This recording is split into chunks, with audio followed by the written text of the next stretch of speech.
first of all, real quickly, next week is Mega Agent Camp, so we will not be meeting. And the week following, I've got a special guest, top 5 productivity coach in the world, coming to visit with you guys. So the week after next, feel free to bring your PC coaches or anyone that's helping you on so we can get started and share with them her success, because she's in a very small market. So it'll be fun to share how she's doing it. Now, I can't even tell you how excited I am today, because one of my good friends, Loredana, has given her time to share with us her perspective, what's working right now, and how the heck she does it. Now, Loredana is not one to toot her own horn, so I just want to share with you a little bit about her. Not only is she one of the best team leaders in the world, she is the #1 team leader right now in the world for profit, and she's done it over and over and over and over again, but she's got a really big life. She's an awesome mom. She's helped KW Romania. She's obviously done a lot of other launches around her. She's a MAPS coach. I mean, she is like, I idolized Loredana. So she won't toot her own horn. So I just want to show you guys her multi-year trends. So this is the ranking of all of the offices of Keller Williams. So this is in the report section. And if you look right at the very top, when you look at profit and total profit with profit and profit share, Loredana is #1. And they have added year to date 165 agents. So if you look at her multi-year trends, there are months where she has over 70 appointments. So it's not just her, and she'll be the first to tell you that. And yet I want her to share with you how she's doing it, how she keeps her mojo going, how she resets if need be. How do you keep doing this? Loredana, without further ado, thank you for giving us your time. Well, thank you. It's an honor to be here. You raised me up in your introduction, and now I feel so I don't know, embarrassed. Honestly, it's what's interesting is it's a teamwork and it's a team effort, and you all know that. However, some of you might or might not have leverage around you. And it was not always a big team with huge leverage. And just to give you an idea, our leadership team has 7 core people, 7. And we have 640 agents, and we are 7 core people. So sometimes we might be thinking, oh, of course, because they have leverage and they have this and they have a tech trainer and they have a PC coach and they have this and they have that. And what I found is, honestly, when you have 7 passionate people, because it goes back to being passionate about what you do, honestly, you can conquer the world. You can move mountains. You can do, there's nothing that you cannot do. And what's interesting is how do we keep the passion going? And every morning we meet, and I know that many market centers have this morning huddle, but I'm wondering how many market centers actually keep the consistency of the morning huddle. And what is the how do you set the win for the day for the entire team? And how do you reconnect the entire team with the passion? Why do they even have to work hard? Why do they even do what they're doing, right? So first you have to take your temperature, right? How passionate are you about your life and your work? Does it show? Right? Think about it. If you get an honest assessment, ask several coworkers or ask your spouse about your level of desire and passion, about your excitement, right? Every single day. Then the second thing you need to do is returning to, I would say, your why, right? This is getting you back to when you started your career. Sometimes this world can be so overwhelming. It can be, honestly.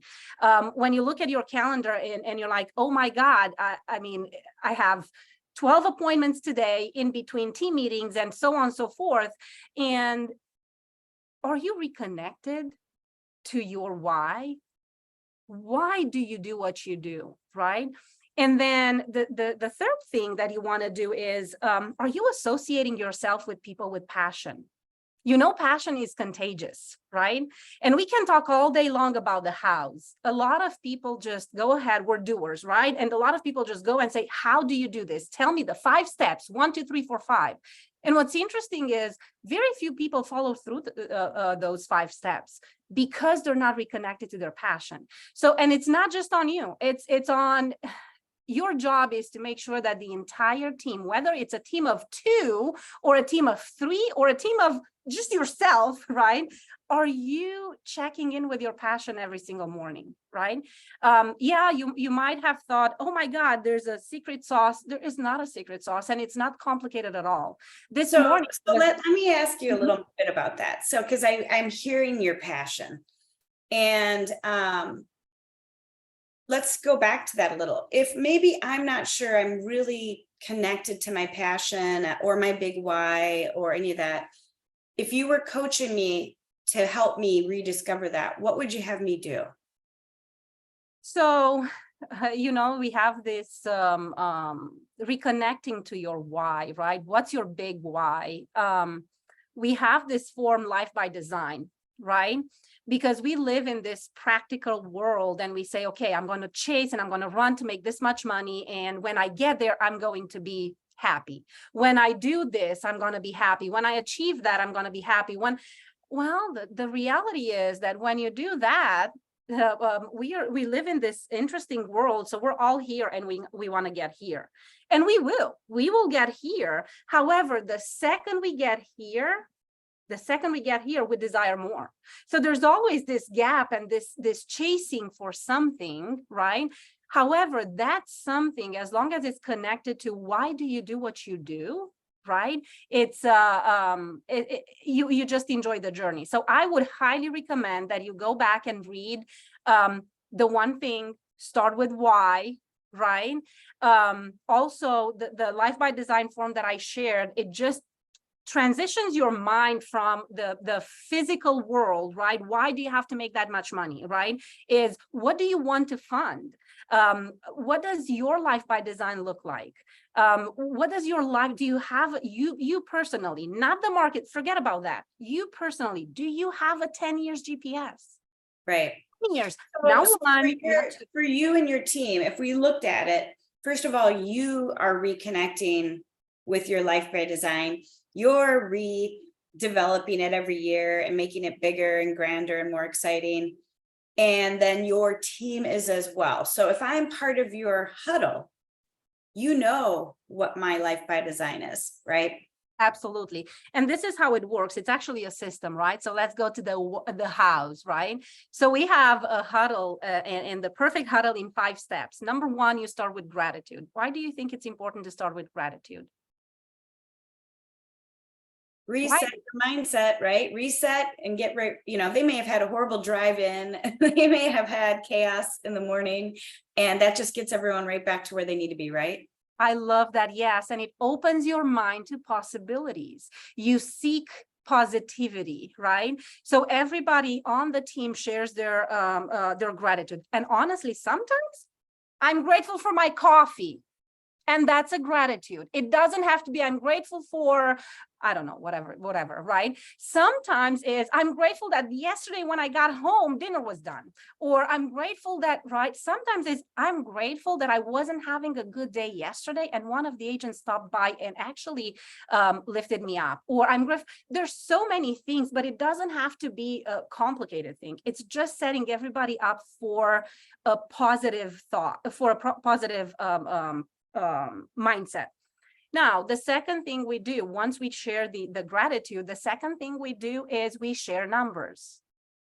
And it's interesting because I have it on my tablet. And what numbers are we sharing? So every single morning, and by the way, it happens at 9 o'clock. Now I'm here with you. It's 9 o'clock my time. Do you think the team is meeting? I love that, Jessica. Yes, they are, right? Somebody else on the team is holding the huddle because you already have a process, right? So these are the numbers from yesterday. We're literally looking at the numbers every single day. So we're looking at what numbers? Appointments, R1s and R2s, Agents added, R1s and R2s. Net agents, net company dollar gain, meaning through growth. Then we're looking at the financials. Company dollar, last year company dollar. Why do you think we look at company dollar, projected company dollar month to date and last year? We're looking at it because we want to see, are we ahead or are we behind of what we've accomplished last year, right? Then we look at closed units so far. We look at projected closed units, last year closed units, profitability, profit share, last year's profitability, every day, by the way, not once a week, not once a month, every single day, and including the director of first impressions knows exactly what profitability we're projecting this morning. Then we're looking at written contracts month to date. We're looking at listings taken. And the last three, K-score, onboarding, who are we working on onboarding today, and 201 club. Right? Now, it might look like a huge, how long does it take you to pull those numbers? Okay, you involve the team. You're responsible for to pull the numbers on growth, right? Appointments are one added, right? Your MCA, every market center should have an MCA. Your MCA is pulling all the other numbers. It takes between 3 to 5 minutes to pull those numbers when you pull them every single day. So it's not another thing to do. It's very important to create alignment between every day where you're at, what your goals are, right? And the gap between that. If we see that written contracts are way behind and it's the 10th of the month, do you think we have enough time for 2 parts of the month to actually focus on why aren't our agents binding contracts? It's not we can immediately take action on fixing a problem that might not be a problem at that point, right? Because we're looking at those numbers every single day. Because you're looking at them every day, you're not waiting a whole transmittal to evaluate like, wow, we're way behind in listings taken or what have you. So you're able to make quick adjustments, you know, and that goes back to recruiting. If you know you're way behind on appointments, you can get into 15th protocol early if you need to, or do a bold 100 or do a day of follow-up, right? That you can make adjustments. So it's Very interesting that you said that 100%. So let's say we are the last week of the month and we're way behind our growth goals. Growth is the number one thing. It is not productivity. It's interesting that my coach and I had a conversation. Obviously, when you have this huge of organization, you have to touch growth, productivity, retention, and all these things, right? And outside income and all these things. And we were having a conversation about productivity, right? It's a conversation, even though the focus is growth. And my coach asked me, you know, Matt, asked me, so what's your next hire? And I said, interesting you say that. It's a growth person. After we had a 30 minutes conversation on productivity. And he agreed, right? Because I've never seen championships won, and I got this from him, through a perfect defense strategy. But I've seen many through offense strategies, right? So is your number one focus defense or is it offense? It is a game. Make it fun. It is a game. Just make it fun. So also your director of first impressions should be the person that handles K-score. Right? K-score is, by the way, if you don't have that, these are schools for agents. This is a school that Keller Williams has partnered with that offers scholarships for agents to get licensed in the states, right? However, you can replace that with career days in your world, right? How many people do we have attending career days? Is it you holding career days? You shouldn't be, by the way, even if you have a team of 2, your MCA should hold career days because they're opening the opportunity to people who are just interested in a real estate career, right? So that's K-score. 201 club, everybody should know what that is, right?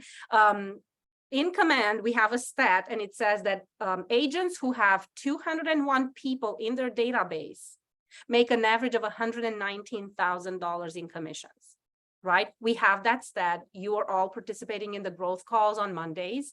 So we took that to a whole new level. Right now, we're looking at the numbers. How many agents are in 201 Club with a 36 touch marketing plan in place? And our director of agent services is the driver for that project. And today, as of this morning, we were at 51%. And the goal is, is it high? No, the goal is to get to 100% by the end of this year, right? However, by the end of this month, the goal is to get to 60%, which means we need 56 more agents. We know every single day, 56 more agents in the 201 Club, right?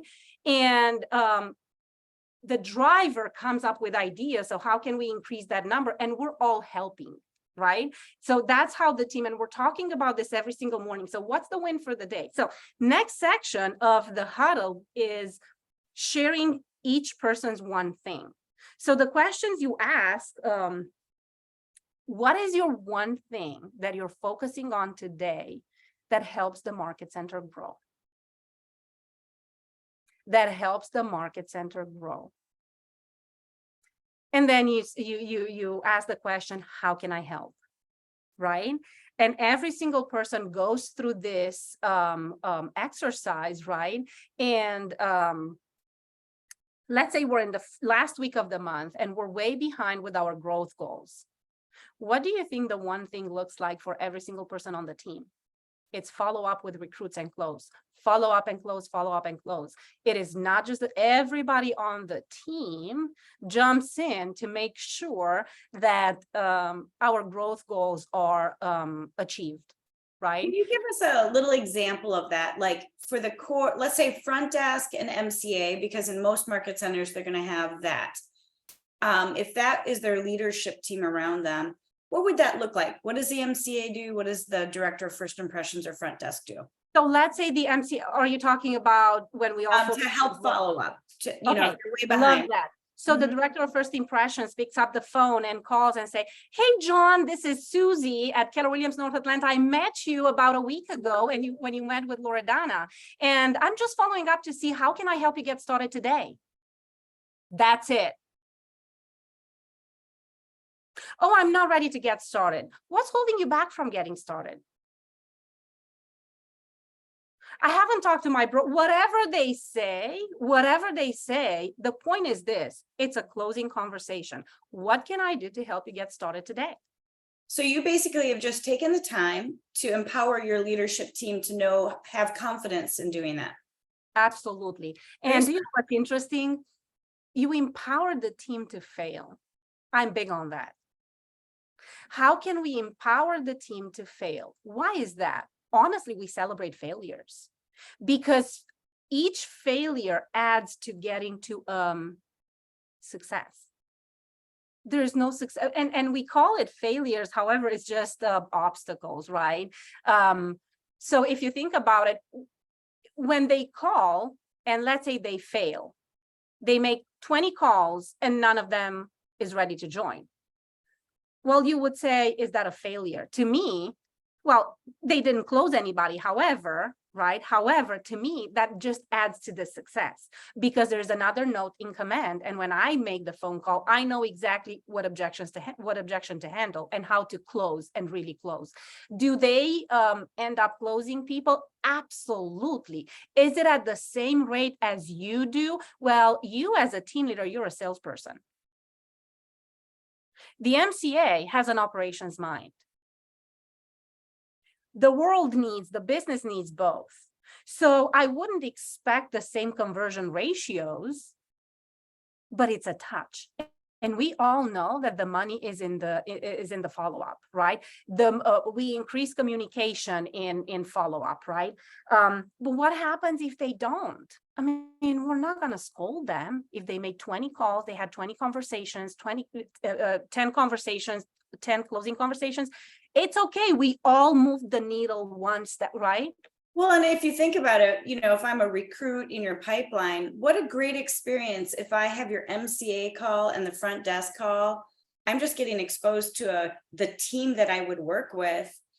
So first of all, I think it's professional and classy, and if you look at some of the best follow-up systems that we've heard from others, like Yana Hayes, like she has everyone call and introduce themselves. So this is very similar, and yet it's smart leverage, but it's empowering your people to do it. So it's not like a punishment to do it. It's they're learning to support you and do it. That's fantastic. Absolutely. And that's why we talk about onboardings every day, because the recruiting team has in their mind, well, I met with Susie, with Jennifer, with John, and and I closed all of them and they committed to join.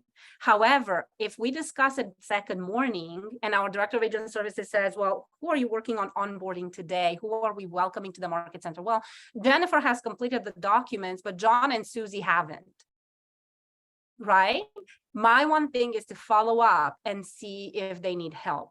So it's that assumptive close from every single team member, right? Now, sometimes if they push back, it might require another conversation from you, right? With you, and that's okay. But it's like you said, it's just involving the team. They're blown away, by the way. Well, also, you can't do what you're doing without this team around you. Let's be honest. Oh, I mean, none of us could have 70 appointments and gross these numbers that you're consistently having without all of this. Exactly. So okay, let's just say I'm a control freak, because I have been stuck in that mode before as a team leader where I'm trying to do it all myself.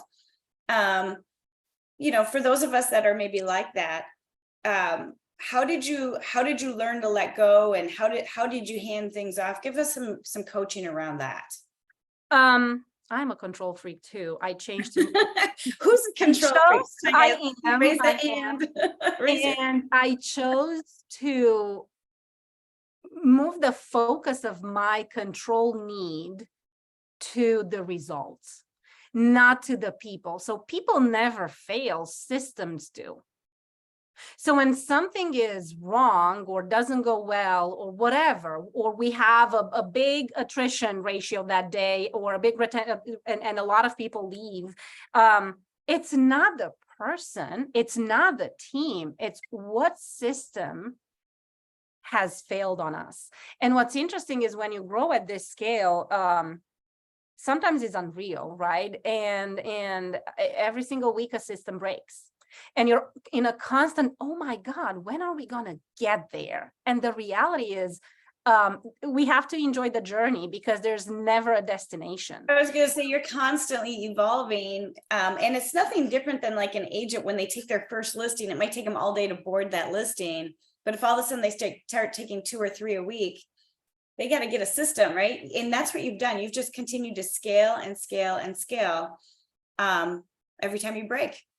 But I would say leverage is systems and people. So let's say you don't have the people. What systems do you have in place that will service your vision, right? Even if your team is 1 or 2 people, what systems do you have in place? And what I mean by that, even lead generation systems to attract agents, right?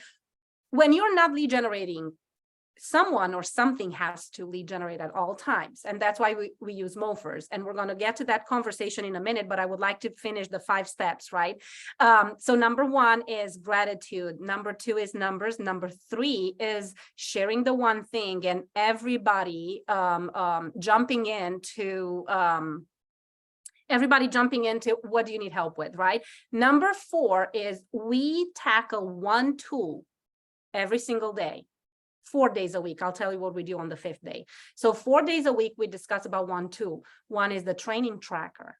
The second one is, and I know this is probably buried somewhere in Connect, right? So we're still using those: training tracker, cap management, company dollar report, and gross goals worksheet, right?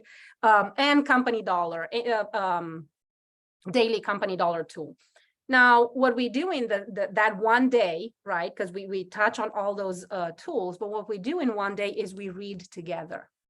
Right now, we just wrapped up the 16 Laws of Communication by John Maxwell, and we started Shift again. every single year we're reading MREA and Shift. We start the year with MREA, then we tackle 2 other books, and then we dive into Shift.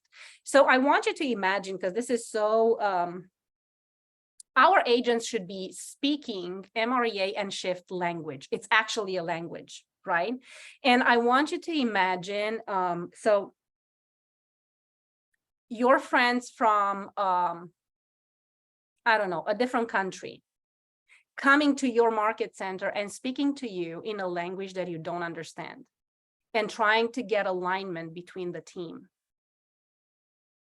How will that happen? It won't, because you're not speaking the same language. So the question is your leadership team and your agents, are they speaking the same language? Which is the language of MREA, Millionaire Real Estate Agent, and the language of Shift. So right now we're reading Shift with the leadership team. We do not give them, you have to read half a book. No, we take 1 tactic a week. And yeah, I know that takes 12 weeks. I get that. And then every single person comes on Mondays and shares their ahas from that specific week, what we read, right? This is such a cool thing that you're doing, Loredana, because you're teaching your leadership team the models they need to understand so they can help the agents plug into KW properly. You know, and they'll understand the importance of the 201 club, and when you onboard someone, to really chase them down to get them to put their database in command, not just offer one time, but know the importance of that happening, the outcome of that. That's so cool, because when people understand that, they just own it at a whole nother level. So that's cool. 100%. That's a great highlight that you just did there, Jessica, because I believe in leading, not managing. And I believe that you're managing when you tell someone to do something without them understanding the impact or the why behind it. So when we have a problem to solve or a challenge to solve, right? It's interesting. It came up. I'm just bringing up this morning's call because, it's, Jessica, with Matt, it sticks to in your mind, right? And he said, okay, so what's the solution, right? How do we increase productivity? How do we have the growth systems? We talked about it. Now, how do we increase productivity? And Matt was like, okay, 3 actions. Number 1, I'm going to go to my team in the morning huddle and I'm going to ask the same question. How do we increase productivity? You don't have to have all the answers, and that's okay. You don't have to go to your team, again, whether it's 1, 2, 3 people, and say, this is what we're going to do. And don't care if they understand or not. Because do you know what you're going to create? You're going to put a lid. More heads are better than one. Always. And that's why these huddles are so important, because everybody's connected to the wins, everybody's connected to the challenges, everybody's connected. And it's like, you think about it, it goes back to like the things we've learned from many books that we've read about. The relationship is the conversation. You think of Susan Scott and all of her training around that. And, I was just thinking about this because your huddle's so intentional, and you guys are a work family. That, can you imagine if you had a family huddle like this every day, how cool that would be? And that is what you're doing, is you're getting everyone just to think differently and to support each other differently and understand why they're there every day. So it's very cool. It's a great system that you've developed. And do you know what's interesting, what this creates? So Friday morning, we talked about the one thing that our director of agent services came up with, and she came to the huddle and she said, we talked about engagement in training. You talk about different things, right? Engagement in training. How do we increase engagement? How do we change the communication, right? Because it's on us if people don't show up. It's not on them, by the way. We got that very clear from John Maxwell's book. So she came back and she said, oh, I just divided the roster and I tagged the roster based on different levels of production. We're going to target. We're not going to send all the training to everybody. And we already started to target the classes and connect the classes that are suitable to agents based on the different levels of production. That's so smart. It's like did not say that. If you go to a university, there's 100 level classes, there's 300 level classes. That's so smart. Yeah, and that way you're not just white noise communicating everything. You're showing them what they need. I love it. And the point of that is, I didn't say that. I didn't come up with that solution. I didn't do it. It was someone on the team. The same with career days, right? We have a driver. We used to have 5 to 7 people attending career days. We had last Monday 72 people register because somebody on the team took that to a whole new level. Out of 72 people registered, 41 showed up. Wow. 29 actually received the scholarship. Do you know how we know? Because we look at those numbers every single day. That's how I know. I was not there. It's the team that creates this. And again, I'm going to go back to saying it doesn't matter if your team is 2 people. Love it. You can move mountains with 2 people that have a passion. You can't, but you go back to being passionate, right? And yeah, so the last point is this of the huddle. I leave them with a motivational. I use books so that I don't have to think about it every single morning, right? So, and this is, I highlight the message that we discussed. I use another book, The Daily Stoic, and another book, which, oh, by the way, I have them all here, and The Daily Reader from John Maxwell. So it's just literally 1-pager with a message for the day, right? So these are the 3 books that I use every single morning to pick one message. To pick one message to leave the team with, right? Everybody needs to be empowered every morning. And that's how we start the day. And it builds that excitement. Now, even if you come to work and you don't feel like it that day, after that huddle, we're going to do everything in our power to support you, right? And lift you up. Because why is that? Your energy is contagious. And we cannot afford to have negative energy in the office because, again, it's contagious. And then it's very hard to remove negativity from an environment, right? So yeah. Now let's go back to questions about this. Sorry. So I know there's a couple of people that really would love the sheet that you're working from. If you could share your template. Yeah. And I want to pivot into what is working so well right now for you guys, because Loredana is going to share with you what's really been working the last few months for her. So get ready to learn what she's doing, because this is her mofer of the moment. And I want to start with one thing I learned from Loredana is that her mindset is always to be making offers to everyone. And I never thought that way until I heard her say that. And with the market being more challenging and people making more moves, we're going to see a lot more movement in the market and people making changes.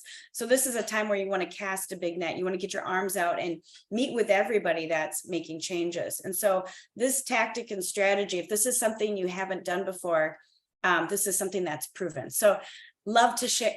Please share whatever it is that you're doing. Yeah. So Jessica, I would love for us to role play for a second, and you're the agent. It's not complicated at all. It's the message that you're sending, right? So ring, ring. Hello, JessicaFox. Hey, Jessica, this is Loredana at Keller Williams, North Atlanta. How are you doing today? Great. What's up? Well, great things are up. So I'm calling to make your day amazing. First, I do want to congratulate you on your success in real estate. And the reason why I'm calling is to talk to you about a business proposition. And one of the things that I would like to do for you today is, because of your success, I'm going to be honest with you, I would love to be in business with you. And I would love to schedule an appointment and talk about an offer that I have for you specifically. Would tomorrow at 3 p.m. work for you, or would Friday at 1 be better? Do you want to just send over the offer? Well, I would love to. And this is what I would say. You know that I have some wiggle room, and I would love to talk to you to make sure that that offer is designed for your needs. And that's going to require a one-on-one conversation. How about tomorrow at 3 o'clock, or would Friday at 1 be better? I don't really intend to make any move right now. I'm really happy where I'm at. My broker's been good to me. I love hearing that. And honestly, well, you're succeeding. Obviously, you love your broker and you enjoy your environment. However, this is what I know, that professionals like you and business people like you never say no until they know what they say no to. So does tomorrow at 3 o'clock work for you? Yeah, let's do it. You're good. Did you guys hear her overcome two? I was being tough on you too, Loredana. Yeah, that's not tough, honestly, in the real world. Well, but you know, those are going to probably be the most two. What other objections do you get with that? Let's talk about what you might need to be prepared for. So I'm busy. There are a few objections within the real estate. I mean, I'm so busy. Do this enough. If you do this enough, there are just a few objections. I'm busy. I love my broker, right? I'm not interested in making a move. All of it. That liner of professionals like you, and I got that honestly from a mentor of mine that had nothing to do with recruiting. Nothing to do. It was Bob Kalinsky. And we had a conversation on the hallway. And he said, I told him, I said, this line is good. I'm going to turn it into a script. This is an objection handler. And you know, the thing is, it's like saying to someone, have you hit your potential? They're not going to say yes. No. Exactly. No, but you have to slow down. Okay. You have to, professionals like you, first of all, you raise them regardless honestly, this works regardless what the objection is. Professionals like you, successful people like you, business people like you, whatever, like you, never say no. And you can add to an opportunity or whatever, never say no until they know what they say no to. The secret to this is this, then you shut up. For at least 30 seconds, do not say a word. Or you wrap up with a closing statement. Does tomorrow at 3 or would Friday at 4 be better? So that is honestly the script that had the best return on appointments. So I'm going to share with you a few numbers. Okay, so our director of growth, because sometimes we say this is working, this is not working. And the reality, it goes back to the volume of calls that we make. So I'll give you an example.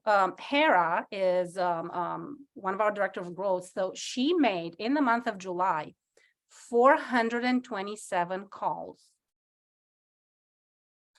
Contacts 265.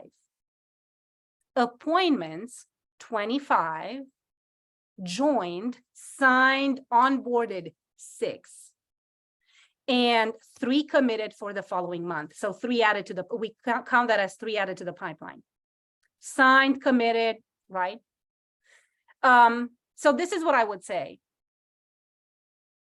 427 calls, I'm going to pull a calculator, just to talk a little bit about consistency behind the lead generation activities, right? 427 divided by, let's say, 20 business days. That's 21 calls a day. If you look at the conversion ratio, 50 approximately. So those of you who are high C's, please bear with me. So to me, if I look at this, 50%, it's actually 55% of the contacts actually pick up the phone. 10% set an appointment. So sometimes you might have days in which you make 22 contacts, 0 appointments. Some days you make 25 contacts and you set 5 appointments. 25 appointments, 6 joined. That's a 4-to-1 conversion. By the way, all of these people, none of them are new agents. All of them are currently with different brokerages. Out of the 6, 3 are with Berkshire Hathaway. I'm sorry, they're with us now. So those numbers are very much on point with what we call regular metrics. So for any one of you, you might want to look at your own numbers, and it's just about raising the activity. So if we have to gross 10, we know we can just increase those calls to whatever number that needs to be for that number to occur. It's that simple, right? Yeah. Let's talk a little bit about prospecting time, right? And I'll share with you some numbers. They're all over the place until you build an average, right? August 1st, 14 calls. This is Amanda, right? August 1st, 14 calls, 8 conversations, 1 appointment, 45 minutes spent. August 2nd, 45 calls, 17 conversations, 3 appointments set, 2 hours and 45 minutes prospecting time. So we're looking at these hundreds of numbers, but honestly, they're built day by day. August the 3rd, 18 calls, 11 contacts, conversations, 2 appointments, 1.5 hours. 1.5 hours to constantly dial and only have 11 conversations. August 4th, 11 calls, 4 conversations, 0 appointments, 45 minutes prospecting time. August 7th, 21, what day is today, by the way? Okay, do we know what we did yesterday? Okay, 21 calls, 12 conversations, 2 appointments, 1 hour and 45 minutes prospecting time. So the question is, if we look in the mirror, or the mirror to us is a spreadsheet, right? If we look Your in the mirror is your results, right? yes. If we look, and the reason why we're tracking everything so detailed, it's not complicated. It's literally an Excel spreadsheet. We don't need an app or a fancy system, right? Why do we want to track the activities at such a high level and just not track just the appointments? Is because we want to be able to see where do we need to work on in our lead generation. Do we need to work on making more calls? It's always making more calls, but making more calls, increasing conversion. What is the conversion between conversations and appointments set? And we track them individually, because what happens? The person that sets more appointments has great closing for appointment scripts. And we're doing script practice. It's like you're evolving as a gang by monitoring your numbers as your metrics, you know, and just improving here and tweaking there and adding here and sharing this dialogue here. It's very cool. But yet, if you weren't monitoring those baseline numbers, you'd kind of be guessing how things were going. Yeah, you're becoming the coach, but it's the coach that is also in the game. Makes sense? And do you know what's fun about it? When you're in the game, you have to be transparent, so you cannot slack, because your team, you're setting up you're setting up the team for success. So if you show up at 50%, guess what's going to happen to the team? They're going to show up at 40%. If you show up at 110%, the team is going to show up at 100%. You set the tone for the team. So it's not like, okay, I'm going to take 3 weeks vacation, and by the time I get back, we need to gross 25 people. It doesn't work that way. It just doesn't, right? And now I'm not saying don't take vacations, but if you take vacations, right, make sure that there is a driver that keeps the energy up on the team. Right? So you're really just sharing how you're leading versus managing. And that's allowed you to scale, and you just monitor your base numbers and make adjustments as a group through their ideas, not your managing.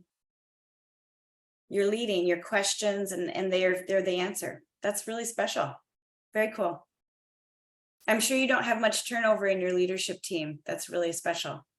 Do you know what's interesting? We do and we don't. And that's a challenge that I personally had to go through. Last year, we had 3 different director of agent services in that role. And this is why.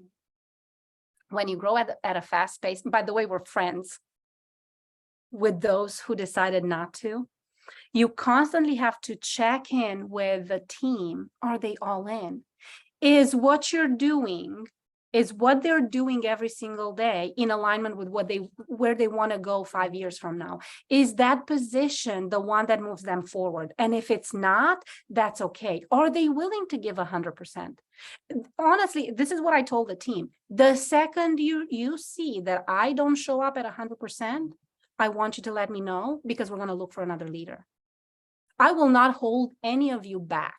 So we're having that conversation and we're saying, okay, are you all in? And if you're not, and yet you say you are, can you sleep at night knowing that the whole team is slowing down and we're robbing our teammates from opportunities just because we don't feel like showing up? And we had, I'll give you an example, Chris Martin, amazing talent, a true leader, awesome. We went to our leadership retreat in October. We did the 411 with everybody on the team. In January, I had another meeting with him one-on-one, and he said, honestly, I'm not in a phase of my life where I'm willing to hustle, and I feel I'm going to let the team down. And we don't have, you are as strong as your weakest link. Your team is as strong as your weakest link, but they need to know that. So we parted ways. Do you know what happened? We actually promoted somebody else on the team to take it. She is killing it. She thought she's not ready. And she was, and we hired somebody else in her position, right? And the thing is this, he was not showing up, and we started to see in the work, right? In his work, and he identified that. He said, I am not on it. I love the team, would love to say, I don't know what other position I can stay in, but I don't want to feel like I hustle every day. And we all do, right? And it's okay. If you don't feel like you want to hustle, you're not in the right environment, honestly. You know, just hearing hearing you speak about your leadership team, it just makes me realize that you guys are at a whole nother level together as a work family, not wanting to let each other down, because again, you know each other so well, you care about each other so well. And that daily huddle is that reconnection to that every day, that daily routine.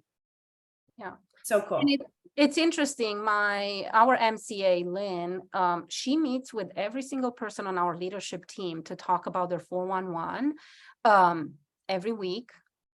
And I meet with them. I take them to lunch every other month, one-on-one, every single one of them. And it's just us. And why do I do that? Is I want to make sure that this is still making them happy. That we have our AMCA. Her passion is to become a KW University trainer. We changed her title, by the way. She used to be a paralegal. She is amazing. She's fabulous. She has such amazing training skills. She's teaching CE classes in the market center. She's teaching it around our market center at different market centers, right? Because we opened the door for her and we help her, and we actually pay for her to train and become a Keller Williams University trainer. Why do you think that's important? Because it's important for her to stay connected to her passion. You know, you're really role modeling how, when you lead, you really want to develop the personal side to someone's 411, not just what are they doing and accomplishing in their job. And I'm curious how that conversation goes. Is it like a workshop that you guys do every year? Is it part of the onboarding? Like, how do you do this with intention? Yeah. So every single year in the end of October, we have a leadership retreat, and we leave on Friday and we come back on Sunday. We go to the lake, we rent a house, and it's a working retreat. We're not going there just to have fun. Friday is just connecting and conversations. Saturday from 9 a.m. until, and I'm not kidding, 8 p.m.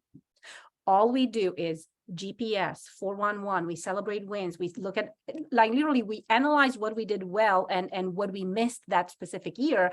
And we create I already create the GPS for the team. However, we add to it because everybody on the team has at least one idea, because they're the driver for a strategy on the GPS. And then we talk about 411s, and it is a workshop. However, so everybody, by the end of the retreat, everybody has their 411, and the accountability is they're sending it every single week. Now, is this an ideal world? Every team member sends it every single week? I would lie to you if I would tell you that they do. No, it's a process. It took me 2 years to build a relationship with my 411, right? Just to build that relationship. However, no, but it's on you to just engage them and remind them and so on and so forth every single week. So then when we come back in January, remember, we have the one-on-one meetings. They have a deadline to submit their final 411, and typically it starts in January, right? And that's when we had the conversation with Chris that I just shared with you. Is this still, we talk about opportunities and all that, right? So it's not just you know what I'm finding is that you are helping them design a role that they're going to totally own. That's a passion project. You know, it's like, but they own it because it is a passion project. It's not something that you're talking them into doing or telling them how they're going to do it. They have metrics they have to hit, but you don't tell them exactly how they have to get there, and you let them own it. That's cool. Well, and do you know what's interesting? If you do, you're taking away creativity. You're not adding anything. You're just taking away creativity. Now, you must inspect what you expect, and you talk about whatever that strategy is that they're working on, and they report to you, and you add, conversations or ideas that they implement, and they get the credit. However, if you tell them, you remove the ownership on results, the ownership on everything. Well, I did everything you told me to do, and this is what we're getting, right? And you're not in every single piece every single day. You're just not in it, right? They are, the team is. And when you try to control the conversation and limit people, you're just managing, you're not leading. And it's interesting you said you don't push. I am known for pushing, and even on the personal goals. And I'll give you an example. We have 2 team members that they're young, and I love that. They are so talented, amazing. And what I'm pushing for is they have a goal that they didn't even have. It's for them to buy a house by the end of this year. And I remind them all that I can't take on that. So, and the team is pushing now, and the team is cheering them on. And do you know what happened since January? They are starting to take ownership on that. So when they purchase their, for whatever that goal is they achieve that just because they're part of an environment. And it's honestly, it's leadership beyond you. I always challenge them and say, okay, what needs to be true for everything to run, whether I'm here or not? How am I holding you back from doing your job at the best way you can see that? And it's just a beautiful thing to do. Now, is it easy? It's beautiful to talk about it. Was it easy? We have 5 more minutes, and it was not. And I had situations in which I was in Austin at a mastermind with Gary, and our MCA called and said 3 of our leadership members walked out the door.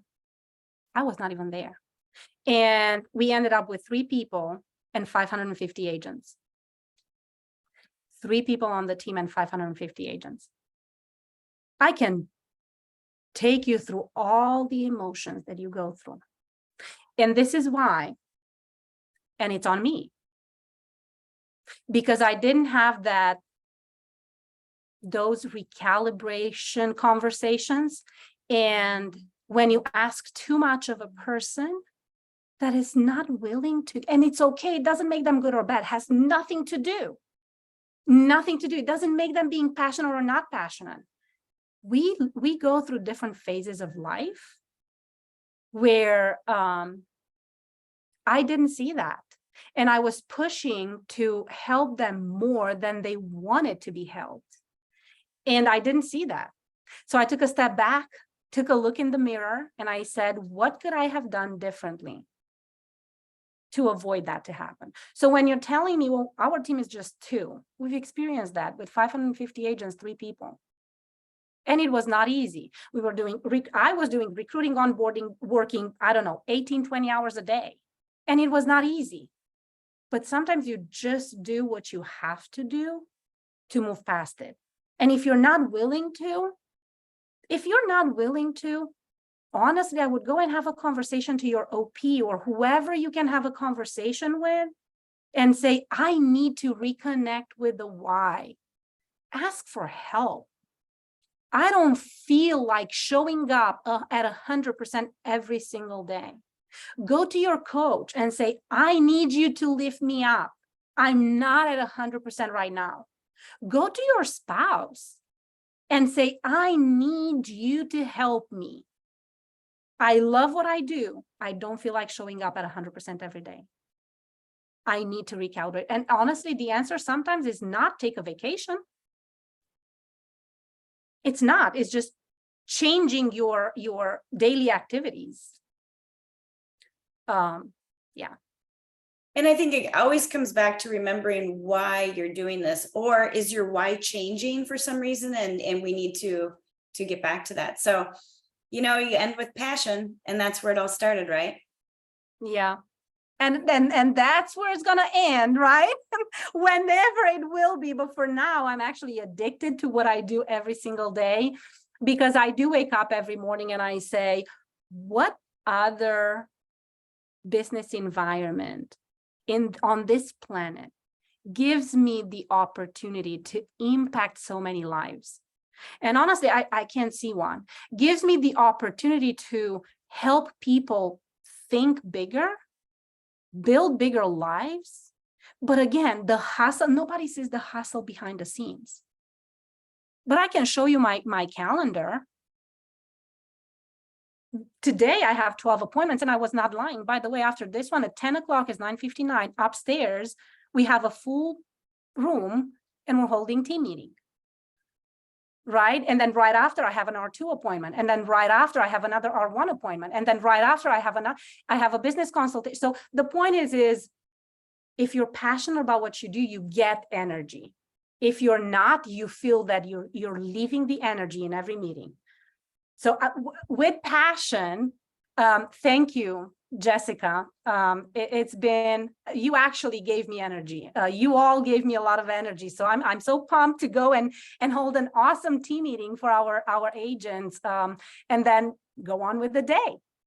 You are going to crush it. So lead with your passion and your heart, girl. You can't go wrong. Loredana, you're the bomb. We love you. Thank you. And I love you all. And I'm very grateful to be here. See you. Have a great day. You too. Thanks. Bye, guys.